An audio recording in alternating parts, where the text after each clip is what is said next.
One summer's day, Thomas and Percy were idling in the station when Bertie the bus arrived. "Have you noticed something?" said Bertie. "What sort of something?" "Sir Topham Hatt. Well, seems different," replied Bertie.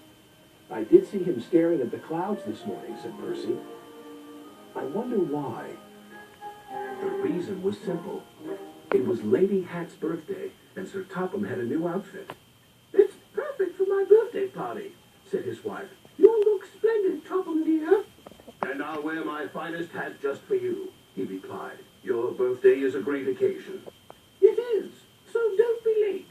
"Don't worry, my dear. I shall be spick and span and right on time."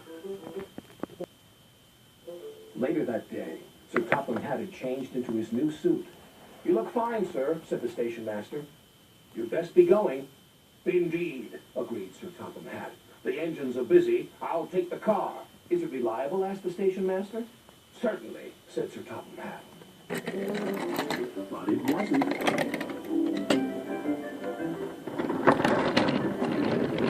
As he sped along,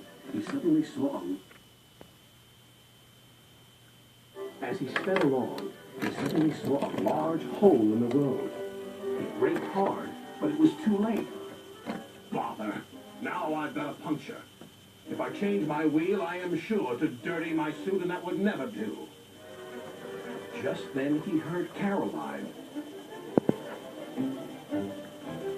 "I have to attend my wife's birthday party, and I cannot be late. Please give me a lift." "I'll try, sir." But Caroline didn't like going fast. "I'm hot. My engine will overheat." And it did. "Told you so," said Caroline sadly. "Bother, bother." Then he heard a loud whistle. It was George the steamroller. George was cross when he saw Caroline. "Call yourself a car? You're a disgrace to the road. Find yourself a scrapyard." Caroline spluttered in fury. George's driver was more polite. "Can I be of assistance, sir?" "Only if you can get me to my wife's birthday party," sighed Sir Topham Hatt. "We can take you to Thomas," replied the driver. "He's just down the line." "Much obliged." And they rumbled away. "What about me?" wailed Caroline. "I'll send for help," called Sir Topham Hatt. "Stay there." "That's all I can do."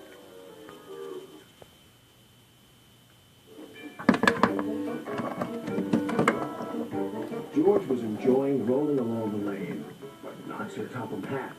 Oil splashed everywhere. Worse was to follow. "Help!" cried George. "Something snapped!" He veered out of control, and Sir Topham Hatt landed in a muddy ditch close to where Thomas was taking on water. "Bother! Bother!"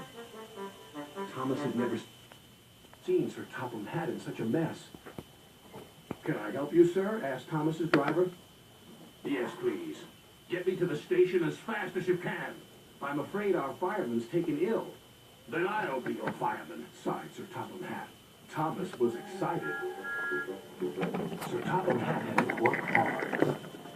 Coal dust and smut flew everywhere.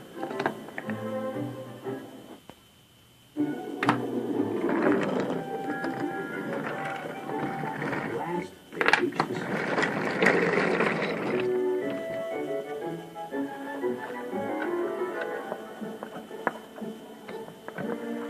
Sir Topham Hatt looked at the clock.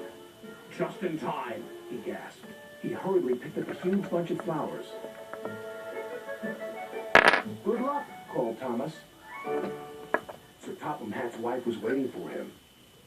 As the clock struck 3, there stood Sir Topham Hatt. Tired, but triumphant. He gave his wife the flowers. "Well, thank you, my dear. I knew this was my special birthday party, but I didn't know it was fancy dress." Everyone laughed. And then the party began.